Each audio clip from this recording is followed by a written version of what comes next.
मुशरिकनि जो ज़िक्र फ़रमायो जेके मुशरिक क़यामत जे ॾींहुं अल्लाह जी कोर्ट में पेश थींदा ऐं उहे उते अची करे चवंदा त साईं असांखे दुनिया जे अंदरि हिननि क़िस्मनि जे माण्हुनि अची करे असांखे गुमराह कयो।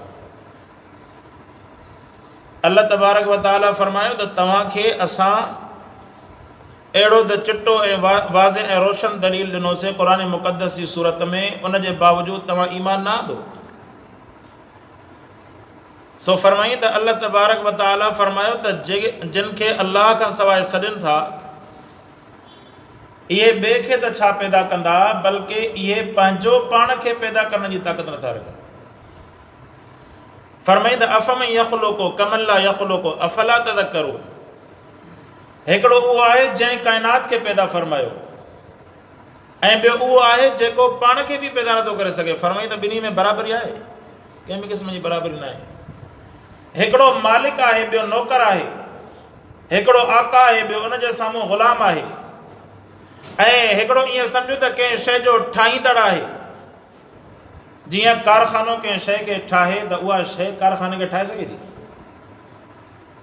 त अल्लाह तबारक व तआला इन इंसान खे, हसीन जमील इंसान खे पैदा फ़रमायो। फ़रमाई त इन इंसान खे इहा बि ताक़त न आहे जो हिकु मख जे ठाहिण जी ताक़त रखे। हिकु मख ठाहिण त पंहिंजी जाइ ते, पर क़ुरान फ़रमाए त वल्लज़ीन यदऊन मिन दूनिल्लाहि लन यख़्लुक़ू ज़ुबाबा। जंहिंखे अल्लाह खां सवाइ इहे शख़्स सॾनि था, इहे हिकिड़ी मख जी पैदा करण जी सलाहियत बि नथा रखनि। ऐं जॾहिं हिकु मख जी पैदा करण जी सलाहियत न आहे त पोइ दावा छा जी आहे? पोइ जेको आहे इंसान पंहिंजे तरफ़ खां दावा करे अल्लाह खां सवाइ ग़ैर खे सॾींदो वठे। असल में इहा हिकिड़ी दुनिया जे अंदरि इंसाननि हिक ॿिए जी दुश्मनी बनाए छॾी आहे। अल्लाह खां सवाइ ॿिए खे सॾणु फैशन बणिजी चुको आहे। हिंदू जेको आहे पंहिंजे बुत खे सॾे, ईसाई जेको आहे ईसा अलैहिस्सलाम खे सम्झी करे उनखे सॾे। अहिड़े नमूने सां असां वटि जेके नामी गिरामी मुस्लमान, को हज़रत अली रज़ी अल्लाह ताला अन्हु जिन खे मुश्किल कुशा सम्झी करे सॾे, को मोहम्मद मुस्तफ़ा सल्लल्लाहु अलैहि वसल्लम जिन खे हाज़िर नाज़िर ऐं मुश्किल कुशा सम्झी करे सॾे, त अल्लाह फ़रमायो त इहे जिन शख़्सियतुनि खे तव्हां अल्लाह खे छॾे करे सॾियो था, इहो तव्हां ज़हन में सोचो त सही इन्हनि पंहिंजी ज़ात खे भला पैदा फ़रमायो। फ़रमाई त इन्हनि पंहिंजी ज़ात खे पैदा करण जी इन्हनि वटि ताक़त न आहे। ऐं जॾहिं वरी इहा ॻाल्हि थी कजे त जंहिं वटि दलील न आहे हूंदो न, त उहो सिधो सो चवंदो त बाबा मञी नथो। बाबा मञण जी ॻाल्हि ई न आहे। असां ऐं अव्हां जी कहिड़ी औकात आहे? असां वटि जेकॾहिं केतिरा ई अबदाल गॾिजी पवनि, हज़रत अली मुर्तज़ा रज़ी अल्लाह ताला अन्हु जे शान जो मुक़ाबिलो नथा करे सघनि। ऐं हज़रत अली मुर्तज़ा रज़ी अल्लाह ताला अन्हु, सहाबा किराम सभु सहाबा गॾिजी पवनि, हिकिड़े नबीअ जो मुक़ाबिलो उन्हनि जो न आहे। काइनात जा सभु नबी गॾायो, रसूल जो मुक़ाबिलो न आहे।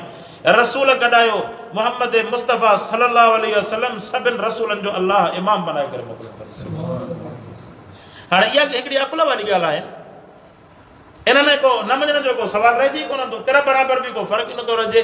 पर उनखे जेकॾहिं चइजे त मुंहिंजा दोस्त, अल्लाह सां गॾु न अल्लाह जो रसूल शरीक आहे, न अल्लाह जो प्यारो बानो, न हज़रत अली मुर्तज़ा रज़ी अल्लाह ताला अन्हु जन, न सहाबा किराम, न अहल बैत किराम, अल्लाह जे ज़ात में सिफ़ात में कोई शरीक न आहे, त उन वक़्त में इंसान जेको आहे उहो इन शैतान वारे रस्ते ते बीह करे चवे त न बाबा हे त मञी नथो।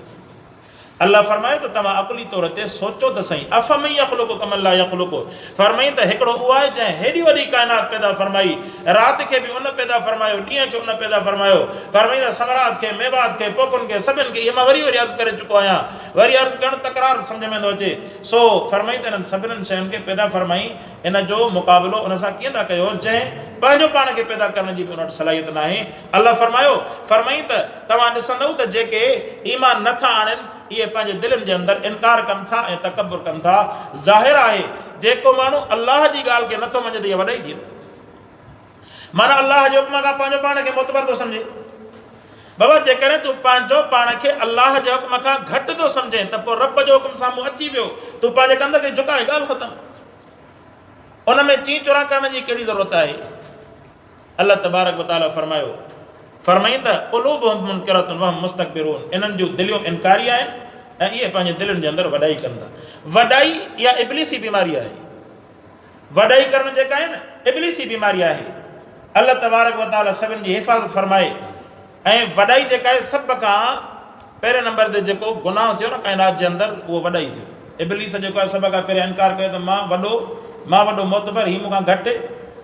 हालांकि उन इहो न ॾिठो त अल्लाह तबारक व तआला जो हुकुम आहे, मालिक मूंखे पैदा फरमायो। जॾहिं मालिक जो मुंहिंजे मथां हुकुम अची वियो त हाणे त वॾाई करण जी ज़रूरत ई न आहे। पर हुन बेवकूफ़ी कई, क़यामत जे ॾींहं ताईं अलाह उनजे मथां लानत जो तोप उनजे ॻीचीअ में विझणु फरमायो।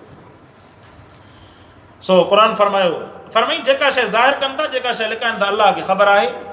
ऐं यादि रखो, अल्लाह तबारक व तआला वॾाई कंदड़नि खे कॾहिं बि पसंदि न आहे फरमाईंदो। वॾाई कंदड़नि खे कॾहिं बि रब साईं पसंदि न आहे फरमाईंदो। ऐं वॾाई हिनखे न आहे चइबो हिकिड़ो इंसानु जेको आहे बिला वजह जे ॿिए जे मथां कावड़ियो बीठो हुजे ऐं उहो जेकर उनखे को अहिड़े क़िस्म जो जवाबु ॾिए त चवे त साईं हीअ त वॾाई आहे हिनजी। इहा वॾाई न आहे। ज़ाहिर आहे दुनिया जे अंदरि मामला थींदा आहिनि गिव एंड टेक सां, माना जेतिरो ॾींदो ओतिरो वठंदो। जेतिरो को इंसानु मोहबत ॿिए खे ॾींदो ओतिरी मोहबत वठंदो। पाण इंसानु जे करे मां कंहिंखे मोहबत टके जी न ॾियां ऐं ॿिए मां उमेद रखां त हू मुंहिंजे मथां क़ुर्बान वञे, घोर वञे, ईअं त कोन थींदो। हर इंसान जी इहा फितरत आहे, सिर्फ़ु कंहिं ख़ासि माण्हू जी न। सो ऐं असां वटि बि आहे, जेकॾहिं तव्हां ॾिसंदा त जंहिंसां तव्हांजो तालुक़ु हूंदो, जंहिंसां तव्हां नींहुं निभाईंदव, उहो तव्हां सां बि नींहुं निभाईंदो। ऐं जंहिंसां तव्हां तालुक़ु न हूंदो, जंहिंसां तव्हां नींहुं न निभाईंदव, उन सां बि तव्हां नींहुं न निभाईंदव। जीअं असांखे केतिरा माण्हू सम्झंदा आहिनि त बाबा मुला जेको आहे न वॾो सख़्तु माण्हू, हालांकि सख़्तु न आहियूं, असां नरम आहियूं। पर छा आहे त महसूसु ईअं थींदो आहे न त माना अॻिलो माण्हू मुंहिंजे मथां ॼण सरदार लॻो थो अचे, तंहिंजे करे चवंदा अचो त भला पुॼाए भला। इन जे करे थींदा, वरना अलाह साईं माफ़ फरमाए, क़ुरान पढ़ण वारे खे वॾाई न आहे थींदी। बसि इंसान आहे न, एतिरो थिए थो जो जेकॾहिं हिकिड़ो थिए थो न बाबा न मां तोखे ॾियां न ॾुखायां, न तूं मूंखे ॾिनो न ॾुखायो, हाणे तूं मुंहिंजे मथां जो सरदार लॻो अचे थो, हिनजो वजह छा आहे? बहरहाल हुजणी न घुरिजे, हुजणी ईअं घुरिजे जो अॻिले माण्हू जी जहालत खे माण्हू कंट्रोल करे ऐं उनखे जीअं चवंदा आहिनि न त हकीम जो कमु, डॉक्टर जो कमु इहो न आहे जो मरीज़ सां मरीज़ जहिड़ो थी बीह रहे।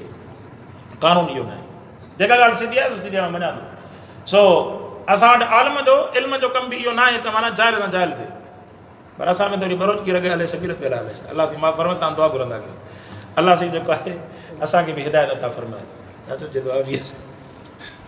सो बहरहाल सो मां अर्ज़ु कयुमि त अलाह पाक फरमाई त असां वॾाई वारनि खे पसंदि न आहियूं फरमाईंदा। वॾाई जेका आहे इंसान जे लाइ तमामु ख़राबु शइ आहे। ऐं अलाह पाक खां इंसानु दुआ घुरे त ए मुंहिंजा रब मूंखे वॾाई खां महफ़ूज़ रखणु फरमाए। वॾाई जे करे इंसानु केतिरियूं ग़लतियूं करे वेंदो आहे। वॾाई जे करे इंसानु जेको आहे एतिरियूं ग़लतियूं कंदो जंहिंजो हुनखे अंदाज़ो बि न हूंदो। पर जेकर आजिज़ी जे अंदरि हूंदो आहे न, इनकिसारी जे अंदरि हूंदो त हुनखां ग़लतियूं बि घटि थींदियूं, गुनाह बि हुनखां घटि थींदा। ऐं इन जो ताल्लुक़ु आहे अलाह जी ज़ात सां। जंहिंजो ताल्लुक़ु जेतिरो अलाह जी ज़ात सां मज़बूत हूंदो, उन इंसान जे अंदरि ओतिरी आजिज़ी इनकिसारी ईंदी।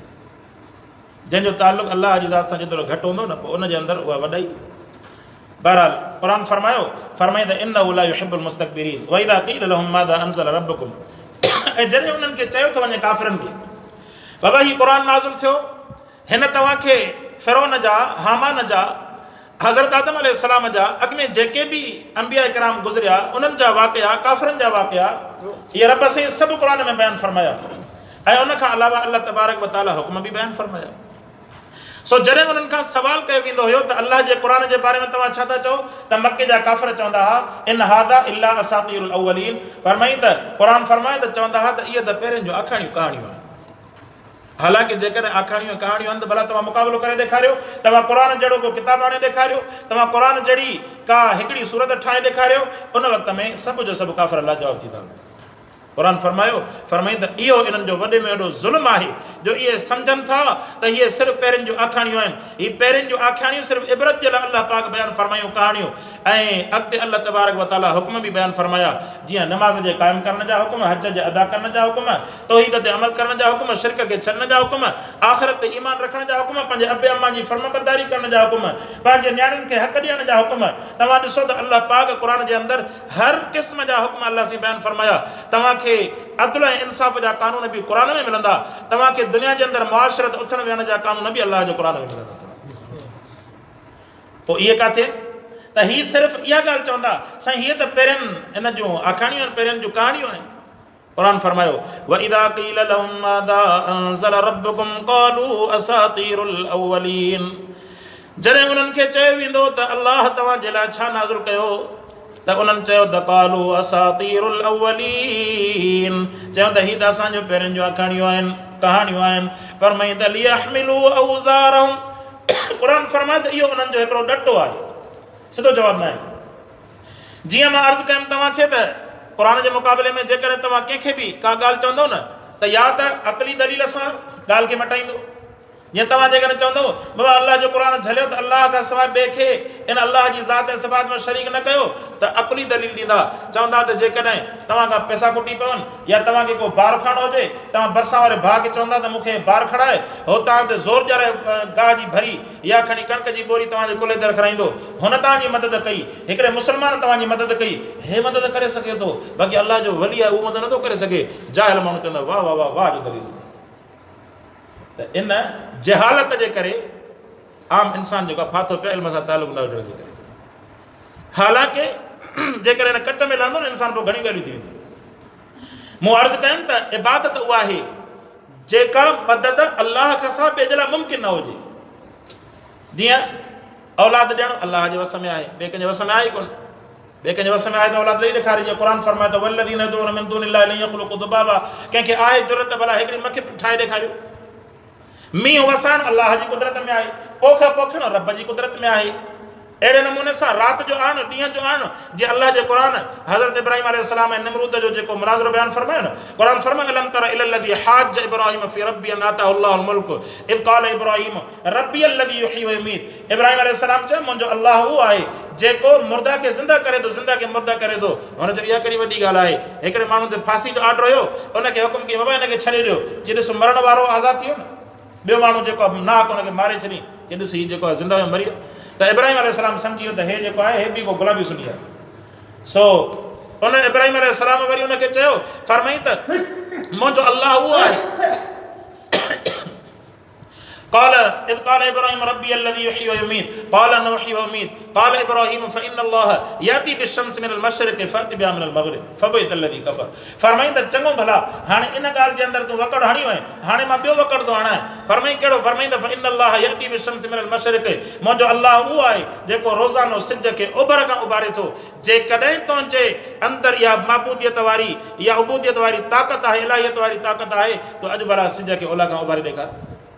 फबोहित लज़ी कफ़र। क़ुरान फरमायो त काफ़िर जो वायूं विरणी थी, वाई सारी बताल थी, हुनजो दिमाग़ ई ख़ता थी वियो। हे छा चीज आहे जेका शइ हुनजे वस में न आहे। अव्हां वटि बि जेकॾहिं को अहिड़ो माण्हू हुजे न, हुनखे चओ त साईं टिपला आहे त पोतल पानो जनत जो टिकेट थो विराए, सुभाणे भला इहो जेको सिज उभरे थो ओलह खां उभर खां उभारे थो ॾेखार, अहिड़ा ओलह खां उभारे ॾेखार, ख़बर पए मुल्क जान जी। चवंदो बेड़ा हे बेड़ा तूं त पको मुनकिर आहे, वठि ओड़े हिनखे चूता। बसि हुनजो इलाजु इहो ई आहे। जंहिं मां मालूम थियो त हिन वटि अल्लाह जे क़ुरान जो मुक़ाबिलो न आहे। सो फरमाई त वइज़ा क़ील लहुम माज़ा अनज़ल रब्बुकुम क़ालू असातीरुल अव्वलीन। जॾहिं चयो वियो उन्हनि काफ़िरनि जे लाइ छा नाज़िल कयो तव्हांजे अल्लाह, क़ालू असातीरुल अव्वलीन। फरमाई त इहे पहिरियनि जूं कहाणियूं आहिनि। लियहमिलू औज़ारहुम कामिलतन यौमल क़ियामह। फरमाई त ताके खणंदा इहे पंहिंजा ॿार क़यामत जॾहिं कामिल। इहा हर कंहिंजे मथां पंहिंजा ॿार पंहिंजे मथां हूंदा। पुट पीउ जा ॿार न खणंदो, पीउ पुट जा ॿार न खणंदो, पाड़े वारो पाड़े वारे जा ॿार न खणंदो, उस्ताद शागिर्द जा न खणंदो, शागिर्द उस्ताद जा न खणंदो। हर इंसान पंहिंजे अमलनि जा ॿार पंहिंजे पुठाणनि ते खयूं करे हलंदो हूंदो। ऐं अॼोके वक़्त में इन्हनि शयुनि जो आख़िरत वारे क़यामत जे ॾींहं खे यादि करण जी शदीद ज़रूरत आहे। वबा पई थी हले मुल्क में। अल्लाह से असां सभिनीनि जी हिफ़ाज़त फरमाए। जेके मरीज़ आहिनि रब उन्हनि खे बि शिफ़ा अता फरमाए। पर एहतियात खां त मोमिन वियो न आहे न काॾे। एहतियात करणु घुरिजनि, एहतियात करण में छा आहे। वबा पई थी हले मुल्क में ऐं इंसान खे परवाह न आहे। अहिड़ी लापरवाही न हुजणु घुरिजे। सुभाणे ईअं न थिए जो जीअं लूत अलैहिस्सलाम जी क़ौम जा असां मिसाल ॿुधासीं, हुद हिन जे सालेह अलैहिस्सलाम जी क़ौम जा नबी रड़ियूं कंदा रहिया, क़ौम जेका हिदायत ते न आई, बिलाख़िर मौत अची वियो। ऐं मौत जे करे हिकु दफ़े अची वियो इंसान तां त उनखां वापसि थियणु त मुमकिन ई न आहे। तंहिंजे करे इंसान जेको आहे इन शइ जो ख़्यालु करे, एहतियात करे। अफ़सोस खां चवंदा आहिनि एहतियात बहितर आहे। ऐं हे त अफ़सोस अहिड़ो आहे जंहिंमें वापसी थियण जो को इश्काल ऐं इम्कान ई कोन्हे।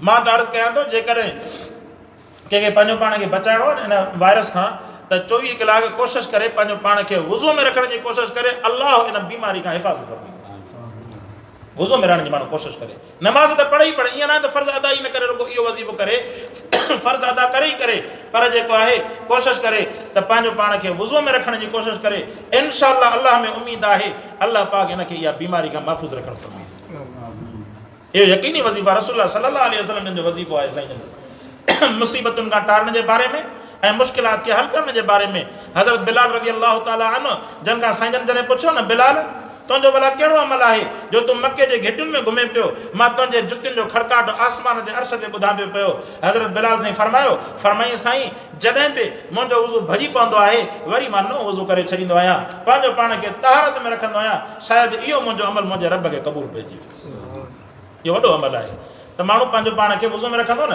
इंशाअल्लाह अल्लाह पाक इन मुसीबतुनि खां हिफ़ाज़त फरमाईंदो फरमाईंदा लियहमिलू औज़ारहुम कामिलतन यौमल क़ियामा ताकि ये पंहिंजा ॿार खनि क़यामत जे ॾींहुं वमिन ऐं क़यामत जे ॾींहं जी यादि सिर्फ़ु असां ॾे महदूद न हुजे असां सां जेको मिले असां उनखे बि इन जी दावत ॾियूं आख़िरत अचणी आहे न बाबा सभिनीनि जे लाइ आख़िरत आहे असांजे लाइ बि आहे अव्हां जे लाइ बि आहे त तंहिंजे करे अॻ में जेकॾहिं असांजी महिनत जे करे को मुस्लमान भाउ अॻ में तयारी करे वञे त ईअं सम्झो त आख़िरत में जो उनजे लाइ भलो थी पवे अल्लाह पाक उनजो अजुर उनजो सवाबु उनखे बि ॾियणु फरमाईंदो उनजो हिकिड़ो हिसो अल्लाह साईं असांखे बि अता फरमाईंदो पंहिंजे भाउ सां भलाई करण में कहिड़ो रजा भला तंहिंजे करे मुस्लमाननि जे अंदरि इन शइ जे दर्द पैदा करण जी ज़रूरत आहे त मुस्लमानो यादि रखो कॾहिं बि रब जो हुकुम अची सघे थो इंसान हिन दुनिया त छॾे सघे थो हाणे त वबा पई थी हले बल्कि सॼे पाकिस्तान में शुरूआती सिंधु कंदी आहे 19 हले घणा केस चवंदा 20 खां 30 आहिनि केस सो इन खां ड्रिजणो न आहे पर एहतियात त ज़रूरी आहे एहतियात करण में छा आहे ईअं न आहे त ड्रिजे माण्हू ॾींहं राति रोईंदो त अबोड़े हाणे त मां मरी वियुसि ड्रिजणो न आहे इंसान खे एहतियात ज़रूरी आहे इंसान शींहं थी करे घुमे पर शींहं तॾहिं थी घुमंदो जॾहिं हुनजा अमल हूंदा न अमल हूंदा जेके आहिनि टपड़ टेशन ते हूंदा त पोइ कीअं शींहं थी घुमंदो इंसान शींहं थी घुमे शींहं थी तॾहिं घुमंदो जॾहिं बावज़ू हुजे नमाज़ पढ़े पंहिंजा हक़ अदा करे पोइ ॾिस त अल्लाह पाक इन मुसीबतुनि वारे वबा वारे ज़माने में बि कहिड़ो हुनखे इत्मीनान सुकून थो अता फरमाए त वमिन औज़ारिल लज़ीना युज़िल्लूनहुम बिग़ैरि इल्म फरमाए त इहे इन्हनि जा क़यामत जॾहिं ॿार इन्हनि जे मथां अहिड़ा हूंदा जिन खे इन्हनि गुमराह कयो हूंदो बग़ैर इल्म जे उन्हनि जे मथां जिन खे गुमराह कयो जिन पाण गुमराह कयो उन्हनि जे मथां बि ॿार अला सा मा यज़रून फरमाए त क़यामत जे ॾींहुं इहे इन्हनि जे मथां ॾाढा बुरा ॿार हूंदा अल्लाह पाक कंदो आहे अल्लाह सी अमां असांखे अमल करण जी तौफ़ीक़ अता फरमाए।